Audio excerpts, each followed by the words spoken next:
Assalamualaikum warahmatullahi wabarakatuh. Bismillah walhamdulillah wa ba'du. Sahabat santri RB, kita lanjutkan, kita belajar akhlaknya, belajar tata krama, belajar budi pekerti yang baik. Masih di dalam kitab Muti Susilo karya dari Simbah Yai Bisri Mustafa.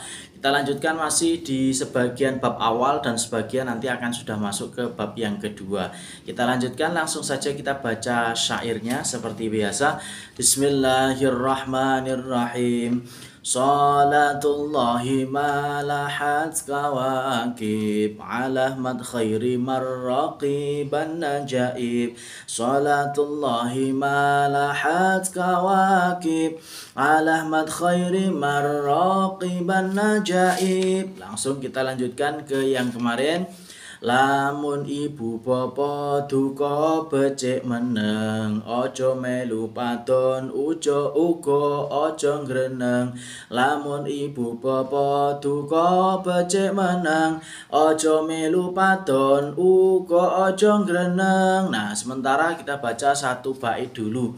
Kita mengakhiri, menyelesaikan di bab yang kemarin yang terakhir, yaitu masih di bab bagaimana cara kita berlaku, cara kita mengajarkan anak kepada orang tuanya. Ya, kalau yang kemarin, yang awal itu sudah saya bahas, sudah kita baca juga, yaitu mengajarkan anak mulai dari mereka umur 7 tahun. Kalau yang sekarang kita belajar tentang ketika ibu bapa duka. Duka itu artinya sedang marah atau sedang menasehati kita, itu becik meneng, maka kita harus diam.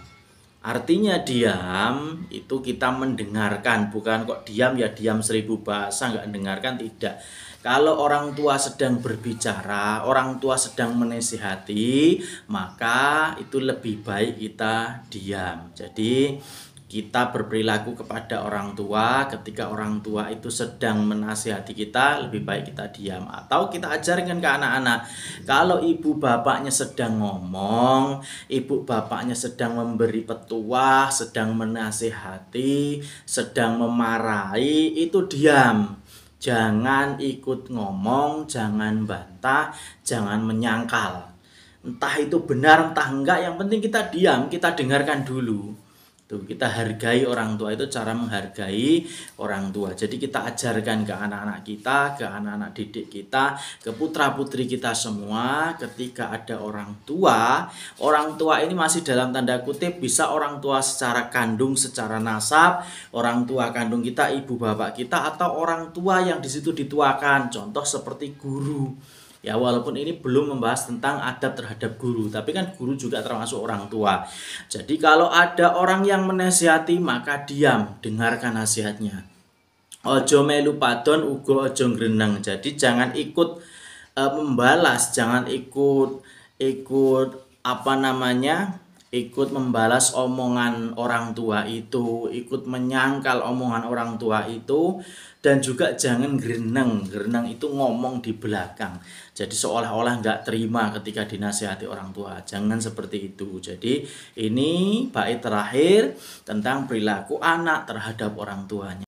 Nah, sekarang kita masuk ke bab yang kedua, yaitu bab membagi waktu. Kita baca. Salatullahi malahat kawakib alamat khairi marraqiban najaib. Dadi bocah kudu ajar bagi zaman, ojo pijer dolan nganti lali mangan. Nah, ini yang pertama, kita bahas 2 bait saja. Tadi bait pertama di bab 1, bait kedua kita bahas di bab yang kedua. Bab yang kedua menerangkan tentang bagaimana cara membagi waktu yang benar, cara membagi zaman mongso kalau bahasa Jawanya. Jadi membagi waktu dengan benar agar semua pekerjaan, semua kegiatan bisa dilakukan dengan baik. Kalau di sekolahan biasanya menggunakan bahasa mendisiplinkan diri, mendisiplinkan waktu. Waktu ini sangat penting ya. Karena setiap perjalanan kehidupan kita pasti memakan waktu, membutuhkan waktu. Jadi waktu yang baik itu yang termanfaatkan semua dengan unsur-unsur yang baik.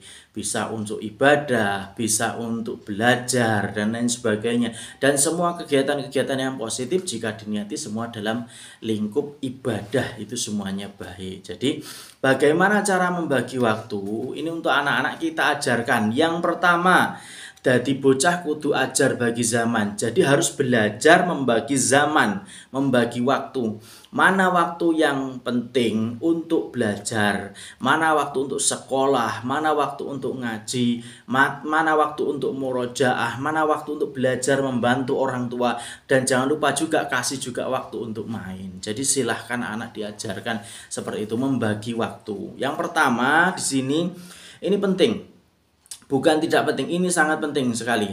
Ojo pijer dolan nganti lali mangan. Jadi jangan sampai lupa waktu karena main, tidak sampai lupa makan. Jadi seperti itu. Ojo pijer dolan nganti lali mangan. Jangan saking senengnya dolan, saking senengnya main sampai lupa makan. Banyak kan anak-anak kadang malah jadi kurang gizi. Sampai anaknya itu kurus-kurus karena anak main ya dijarni wae, anak main dibiarkan saja. Biarkan main tanpa tahu waktunya yang tepat itu seperti apa, membagi waktu seperti apa. Biasakan orang tua itu kasih aja, boleh kamu main nanti jam sekian itu pulang. Jam sekian sudah waktunya pulang. Ada Anda harus ini, adik harus ini, dan seperti itu. Jadi biasakan seperti itu. Biar anak-anak itu bisa membagi waktu dan tahu waktunya. Kadang enggak, orang tua itu los-los aja dengan anak. Anak main silahkan, yang penting nanti malam sudah pulang.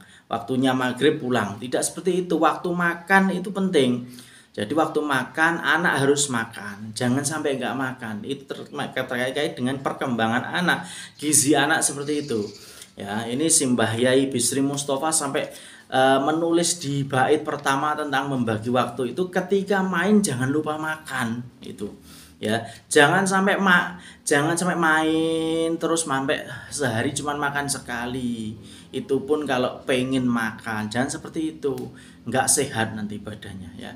Karena kalau kita badannya sehat, tentu nanti untuk belajar juga enak. Nah, ini terkait makan saja sudah diingatkan, belum lagi dengan waktu-waktu yang lain, waktu untuk belajar, waktu untuk sekolah seperti apa, itu kan nanti kan ada juga. Nah, ini yang pertama tadi baitnya kita menjelaskan tentang perilaku kita ketika orang tua sedang marah, orang tua sedang menasihati, kita wajib diam, jangan membalas omongannya. Kemudian yang kedua tentang membagi waktu, sudah masuk di bab membagi waktu, yaitu kalau main itu jangan sampai lupa makan ya. Jadi kita ulangi lagi. Lamun ibu bapa duka becik meneng, aja melu padon uga aja ngreneng.